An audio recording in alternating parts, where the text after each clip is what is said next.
या सर्व प्रक्रियेचे 2-3 भाग पडतात।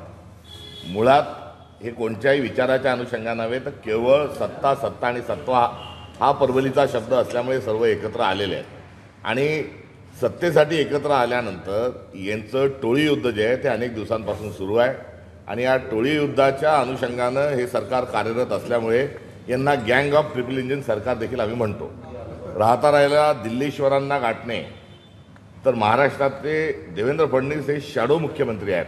महाराष्ट्राचे मूळ मुख्यमंत्री जे आहेत हे अमित शहा आहेत आणि अमित शहा सांगतील त्यांना मंत्री बनवलं जातं, ती खाती दिल्या जातात आणि महाराष्ट्राचा सर्व कारभार हा अमित शहा चालवत असल्यामुळे छोट्या मोठ्या सगळ्या कुरबुरी ज्या आहेत या अमित शहांच्या कानावर घाला लागतात आणि अमित शहा महाराष्ट्राचे सर्व निर्णय घेतात।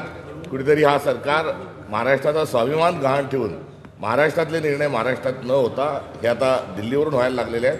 2 दिवसापूर्वी पार्थ पवारांना मिळालेली जी क्लीन चिट आहे त्यासाठी ती मिळवण्याकरता देखील दुसऱ्या उपमुख्यमंत्र्यांना अमित शहांना दिल्लीला जाऊन भेटावं लागलं होतं, याचं देखील स्मरण या निमित्ताने करून देतो। अब मारा तो मारा फिर से मार के देख, हे जे आपण गल्ली चौकात जे ऐकत होतो त्यातलाच हा प्रकार आहे।